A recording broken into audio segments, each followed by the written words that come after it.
everybody, I'm Jonathan Edwards and welcome to Cruising America's Waterways. This is the second part of our small cruise ship visit to ports including Newport, Rhode Island, Martha's Vineyard, Nantucket, Cuttyhunk, and Block Island. So let's get back on board with crew member Nancy as the adventure continues. In our last episode, we boarded our small ship in Warren, Rhode Island. We enjoyed the unspoiled beauty of Cuttyhunk and the popular tourist destination, Martha's Vineyard. Our next stop, Nantucket. And speaking of Nantucket, did you ever hear this one? There once was a man from Nantucket who kept all of his cash in a bucket. But his daughter, named Nan, ran away with a man. And as for the bucket, Nantucket. There are many more variations on this famous limerick about Nantucket, but they're not ready for prime time. Nantucket is an island, a county, and a town. In fact, it's the only place in America with the same name for all three. The town quickly grew into a prominent whaling center and port of trade. Today, it's a popular port of call for vacationers. Our small ship found an anchorage spot next to one of the larger yachts in the harbor. Boaters and tourists swell the island's population from 7,000 to 50,000 during the summer.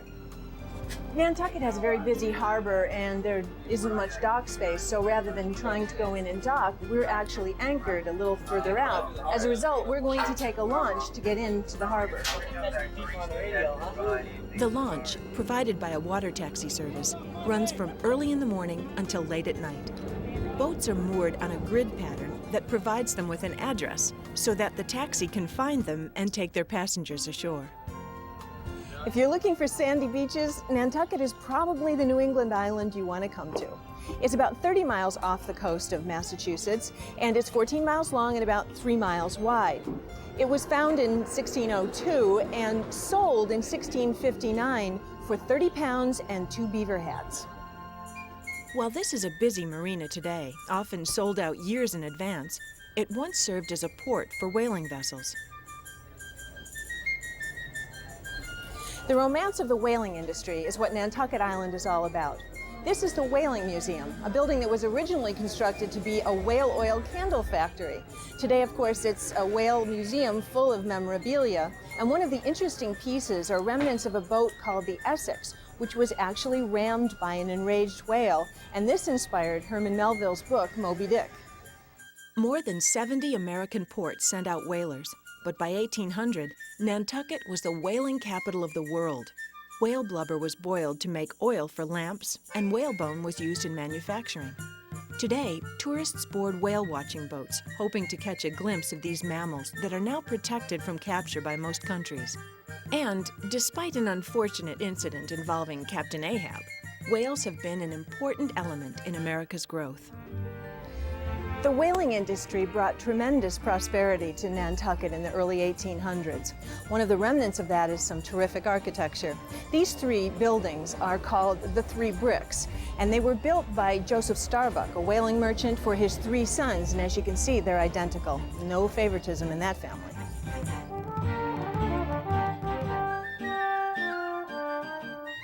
Many of the cobblestones that you see paving Main Street here in Nantucket were actually ballast from the ships that came here. It was paved in 1837 in order to prevent the whale oil wagons from bogging down in the mud. The best way to see Nantucket is on foot or by moped. The downtown wharf area is filled with shops, restaurants, and galleries. The nearby village of Sconset is famous for its rose-covered cottages, some built with wood from shipwrecks. The name Nantucket is derived from an American Indian word meaning faraway island or land far out to sea. But it has another name, which is based on the number of gray houses there are in this island. And that, coupled with the fact that when the fog rolls in, the whole area becomes very gray, has created the name Little Gray Lady of the Sea. The entire island of Nantucket is an historic district featuring nearly 800 homes built prior to the Civil War. We're in the gardens behind the Hadwin House, which is a wonderful example of Greek Revival architecture. One of the interesting things about Nantucket is, on this island, there are more species of vegetation than any other place of similar size in North America. And some of that vegetation reflects the seafaring nature of the population. There's heath and broom from Scotland, ivy from England, and the rugosa rose from Japan. Today, homeowners take advantage of the variety of plants that thrive here by incorporating them in the landscaping of their property. Maria Mitchell is America's first female astronomer. She was born and raised right here in Nantucket, and it was from a telescope on the top of the Pacific National Bank that she spotted a comet that brought her worldwide fame. She went on to become a professor of astronomy at Vassar College.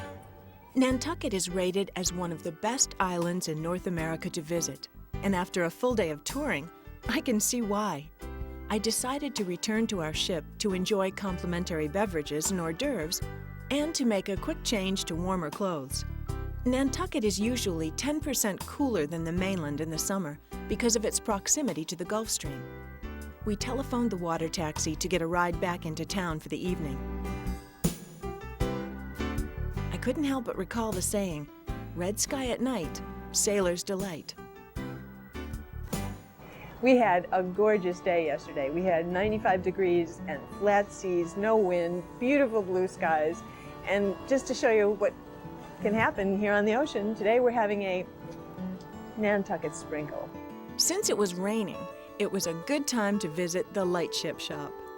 Due to the dangers of navigating Nantucket's shoals, lightships were put into service in the 1850s to act as floating lighthouses. Lightship crews began weaving baskets to pass the time. Their legacy is the Nantucket basket. They were all utilitarian baskets. They would weave and bring them back to their wives. Their wives then would use them, to gather eggs, whatever. What distinguishes a Nantucket basket from The solid bottom with the slot in it, that it has a free swinging handle. The production of lightship baskets became an island industry, with the baskets evolving over time. Some craftsmen used scrimshaw for decoration and ivory for clasps. A museum has been built to document and honor the artistic development of these extraordinary works of art. As far as full-time basket makers, I'd say there's probably a dozen of us. Natural materials, wood and cane, are used to form the baskets. The cane comes from a vine that grows in the Orient, as it always has. The tools are simple, and the baskets take their shape from wooden molds created by the artisans. This is a rubber band. Just a rubber band that holds it in place. Now, other basket makers start them different. Everyone does their own thing. There's no right way. You learn where to cut them and all just from experience. That's something you have to work at. And Do you still have your first basket? I do. I have my first 3 baskets. When you look at them now, how do they look? Very bad. And I'll show you what to do. Okay. Is America ready for this? We have formed it down around. When we take these rubber bands off, it'll stay next to the mold. Because it was wet when you put it in there? Because it was wet, yes. Okay. And we let it dry. Put it in the middle of the piece of cane, turn your cane, bring it down and slide it up. Okay.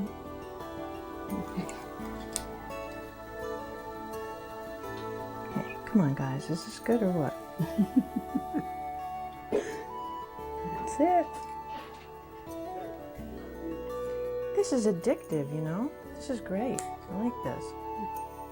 So if I sit here long enough, If you sit here long enough, we'll have you weaving big baskets if that's what you want.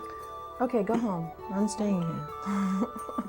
Today's lightship baskets can sell for thousands of dollars, depending on the design and the reputation of the artist. Nantucket baskets are treasured by collectors worldwide.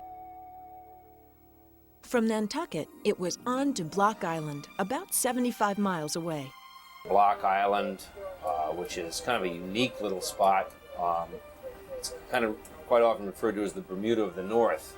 It's very close to the Gulf Stream. It gives it a very unusual climate. It's long been a mecca for sport fishermen. because you can go out not too many miles off Block Island and catch white marlin and blue marlin and many of the same species of sport fish that are caught in Florida along the edge of the Gulf Stream.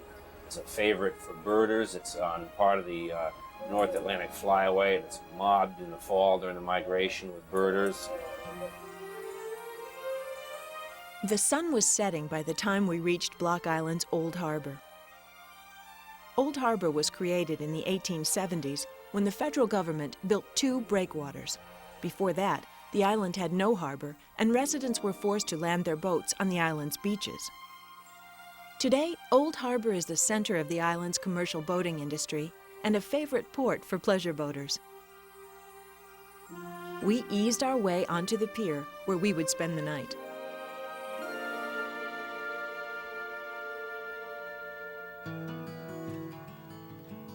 One of the joys of cruising is that you move from port to port without having to pack and repack.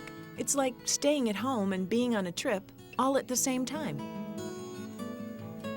Our ship carries 85 passengers and a crew of 18 at a top speed of about 11 miles per hour. The vessel's low profile and 6-foot draft allow it to visit ports that are off limits to large cruise ships. Block Island, known for its relaxed way of life, is popular with boaters who are displaying their colors this 4th of July weekend. It's said that on Block Island, being dressed up means wearing a pair of clean shorts.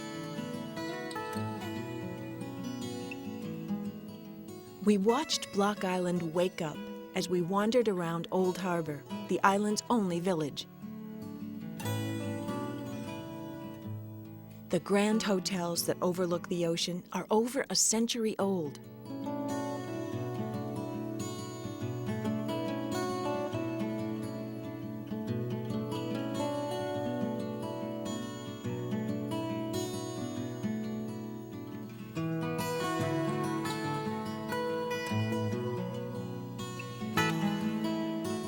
The beaches are never more than a short stroll away.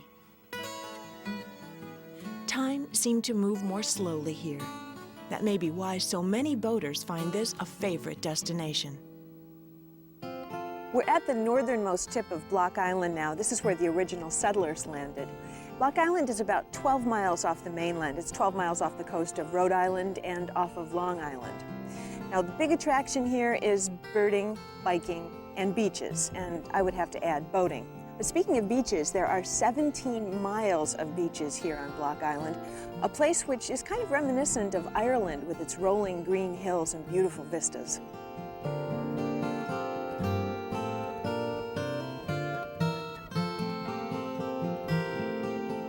Block Island is one of the 12 last great places in the Western Hemisphere, and one of the reasons for that is Rodman's Hollow, which you see here behind me. This piece of land was the first piece acquired by Block Island Conservancy Incorporated, a group whose aim it is to keep this land as natural and beautiful as it is today. They started out with about 5% of the land, 35% is now in conservancy, and the aim is about 50%. Block Island was formed by glaciers that pushed rocks and soil here all the way from southern New England. The terrain is a mix of agricultural land, dunes, and extraordinary bluffs, plunging 150 feet or more to the ocean below. Block Island is surrounded by shoals, which make it a very dangerous place to navigate. In fact, so dangerous that about half the 1,000 New England wrecks took place in Block Island's waters. It was once known as the stumbling block of New England waters, but that's not how it got its name. It was actually named after a man named Block who purchased it. To protect the navigators, a big lighthouse was placed on that large outcropping of rock you see behind me. But because of the danger of erosion, Southeast Lighthouse was moved back to its present location, where today it's the highest light in New England.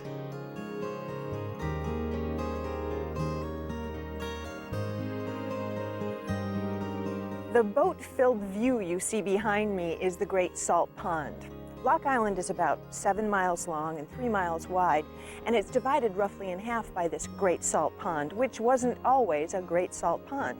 Block Island has 365 freshwater ponds, and this used to be one of them until the late 1800s when it was opened up to the Atlantic. And that's also why this area is called New Harbor. The old harbor is on the Atlantic coast, and this then became the New Harbor. New Harbor is just 1 mile from Old Harbor and offers safe anchorage for as many as 2,000 watercraft on busy summer weekends. In 1903, this building served as a weather bureau. It was situated with a view of the island's 2 harbors to better serve mariners.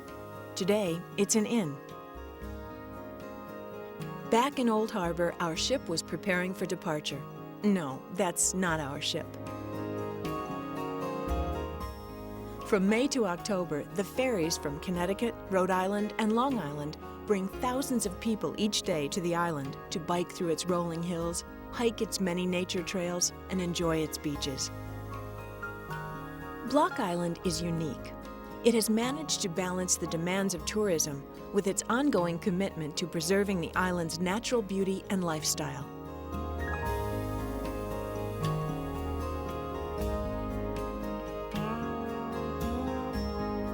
We headed out past the breakwater into the Atlantic Ocean.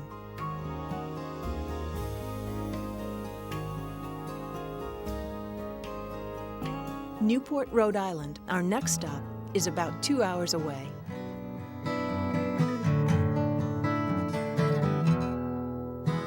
Don't tell me about your fame and your treasures by the name. I must tell you from the start of the pleasure in my heart. I have been calling to the ocean from the cold and windy shore, but I never heard it calling Carolina before. I heard the ocean calling your name, Carolina. I never will be the same, Carolina, Caroline. And don't tell me about your home and your silver brush and comb. I must take you by your hand. I want to show to you this land. But this old wagon, she's no carriage, with the 6 golden horses in hand. But we can listen to Carolina upon the sand. I heard the ocean calling your name, Carolina, Caroline. I never will be the same, Carolina, Caroline. I never will be the same, Carolina, Caroline.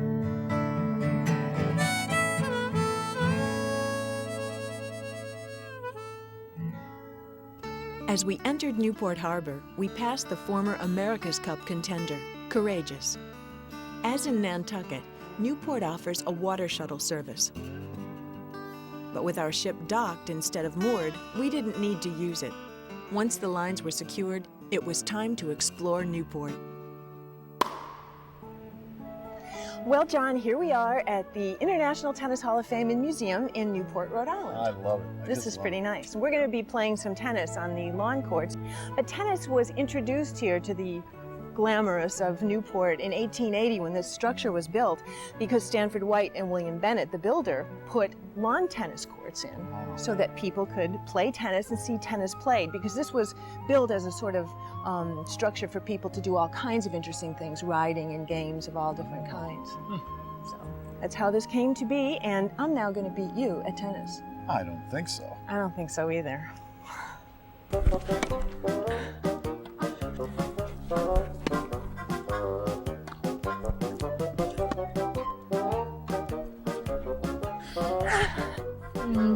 Now wait, are you supposed to leap over? Good match. I would if it wasn't so wet. Well, John, in 1881, the first U.S. lawn tennis championships were held here, and they later became The U.S. Open. the U.S. Open. That's right. And it was only men at the time, of course. And these are one of two places where you can still play lawn tennis in the United States. Well, it's open, Open to the public. That's right. Wow. That's us. That's us. The museum houses tennis trophies from the sport's leading tournaments and champions, and exhibits that showcase the history of the sport. Notable players of the game, like John McEnroe, are profiled. Clothing and equipment from the early days of tennis to the present are on display. Interactive exhibits allow visitors to select clips of important matches and test themselves on the rules of the game. These really aren't binoculars. What they are is they're used for an exhibit purpose, and you look through them and see a view of what Horseshoe Court looked like in the 1920s. Once a playground for Newport's wealthiest, it's now a facility to be enjoyed by all.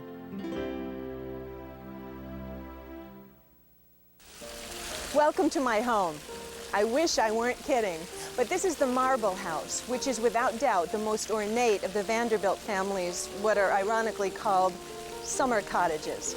This building was built for Commodore Cornelius Vanderbilt's grandson William and his wife Alva. Alva was very interested in recreating the splendid architecture of European 17th and 18th century buildings, and this one, which cost $11 million and took 3 years to complete, is a Beaux-Arts building, which is modeled after the Petit Trianon in Versailles. Marble House's architect, Richard Morris Hunt, was asked to design the very best living accommodations that money could buy, and he did. From the gold ballroom where the Vanderbilts had their parties, to the dining room, which features the world's only gilded bronze chairs, to Alva's bedroom. She never wore the same dress twice. The opulence of Newport's Gilded Age is evident. While the Vanderbilt men enjoyed yachting, Alva's interest in the Orient led to the construction of a Chinese tea house overlooking the ocean, where she hosted elegant tea parties. Many of Newport's many mansions were occupied for just a couple of months during the summer.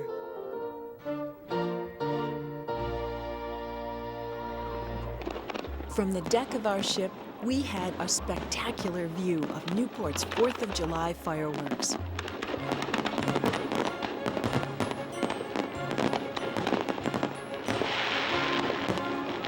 The next morning, it was time to depart Newport.